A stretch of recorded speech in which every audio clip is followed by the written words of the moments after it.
First Things First is sponsored by Ram Trucks, built to serve. Back here with Greg Jennings, we're drawing a blank now. Carson Wentz said yesterday that the Eagles drafting Jalen Hurts, quote, didn't really concern me and that he would be open to sharing snaps with the rookie. Or as my kids say, sharing is caring. But then 2 minutes later, they're totally fighting. So maybe it's not like my kids say. I don't know. Nick, Wentz and Hurts sharing snaps should have Eagles fans feeling blank. Confused, like the audience probably is right now as to why Wilds was laughing. So let me break the fourth wall and explain it. Right before the segment started, I said to Wilds, watch the first Jalen Hurts highlight. It is a brutal hold the right tackle puts on number 91 it's really of bad. the opposing team. It just goes uncalled. And that poor defensive end is a part of a bad highlight package forever. But he was being held, obviously, by 65, the right tackle for Oklahoma. But, yeah, watch this here. I mean, this is just impossible, this hold right there. It's like, oh, let go of me. It's just brutal. I love it. By 59. All right, now, more importantly, here's why they should be confused. Good teams with good quarterbacks don't split quarterback duties. I like Jalen Hurts. I like him as a prospect. I liked him as a potential, Taysom Hill-style weapon. And people will be like, well, what about the Saints? That famous 50-yard pass Taysom Hill completed in the playoff game was his 7th career completion with the Saints. He's 30 years old. He's not splitting snaps with Drew Brees. So I'm a little confused, Greg, as to why this narrative has already started when you have a mid-20s elite-level quarterback who you just signed to a massive contract extension in Carson Wentz. He is their quarterback, right, Greg? So I'm confused by it. He is their quarterback, but he's showing the city of Philadelphia what true brotherly love is all about. This is what it's about. You acquire a teammate and you embrace them for what they are, for what they potentially could be, for what they can add in addition to what you bring already. And so I just think that's what Carson Wentz is doing. He's playing this role. He's playing this part.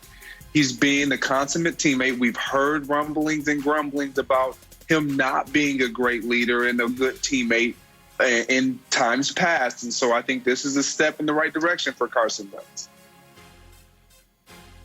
Hey, Nick, I went with Edelman-y, your guy Edelman.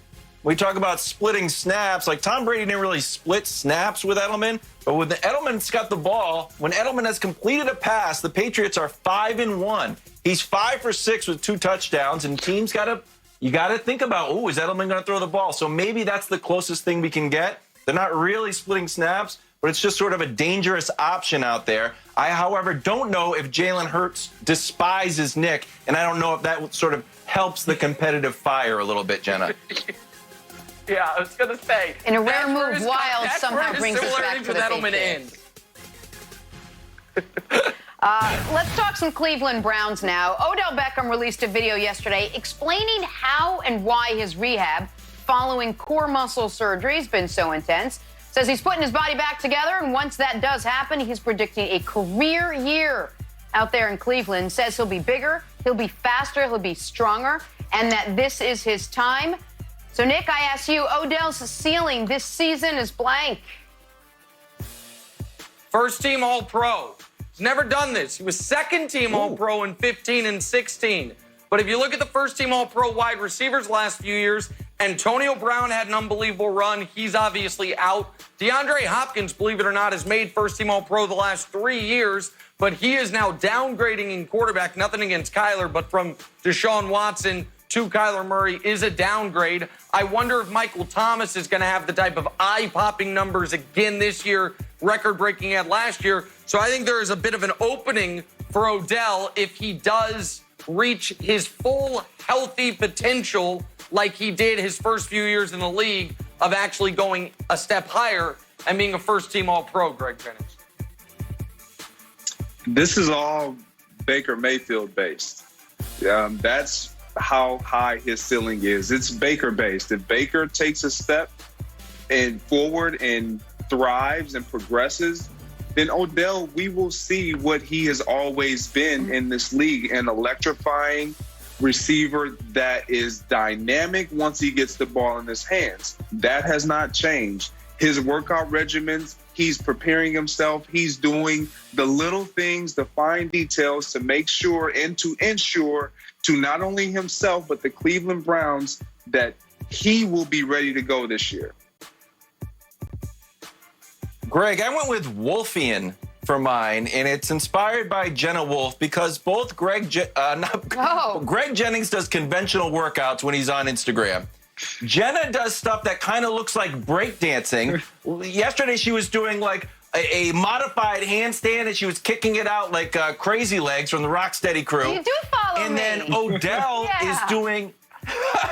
Odell is lifting a bar over his head, and he's got 10-pound weights tied to the end of it. And I texted Jen, I'm like, what is happening? And she said, balancing that weight overhead strengthens your core and your balance and stabilizes the shoulder. I'm going Wolfian because there's both doing exercises that I've never seen in my life.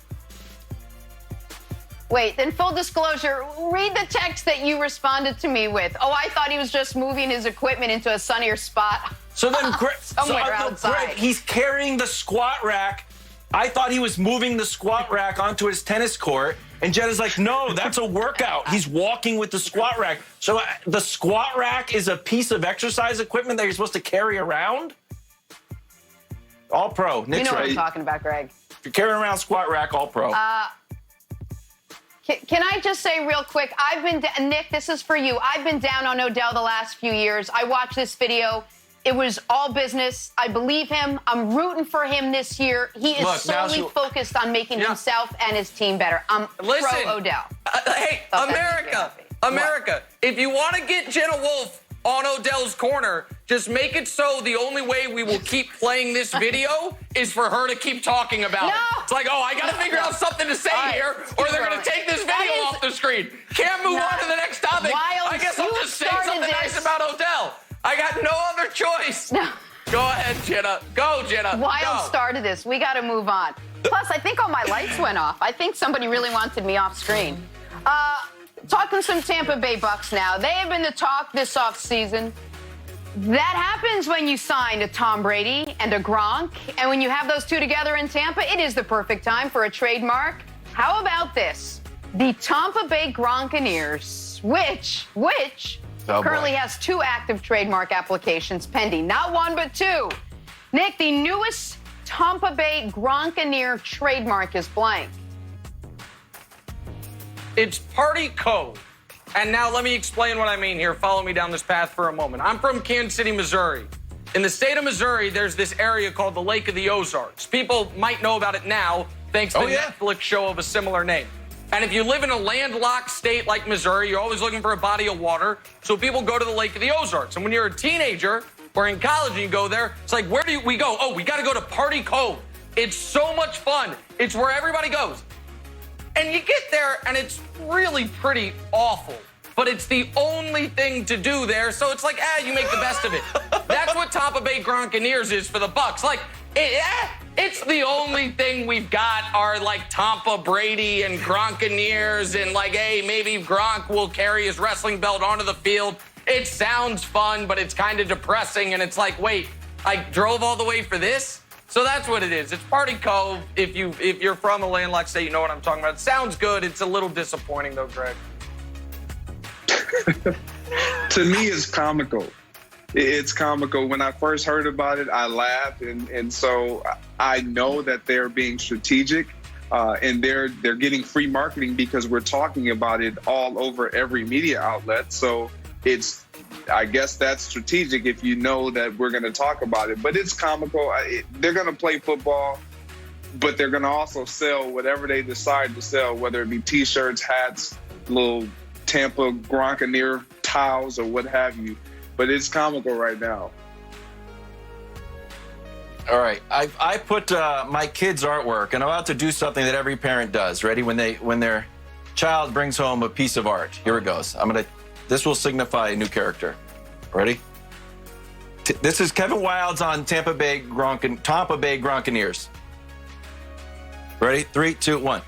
That's great. I love it. You work so hard on this. It's great how the red and the Buccaneers thing. That's fantastic. This is so good. I am so proud of you. Keep doing it. You're doing a great job. Your creativity's really shining through here. You're doing an awesome job. I'm not throwing this in the garbage.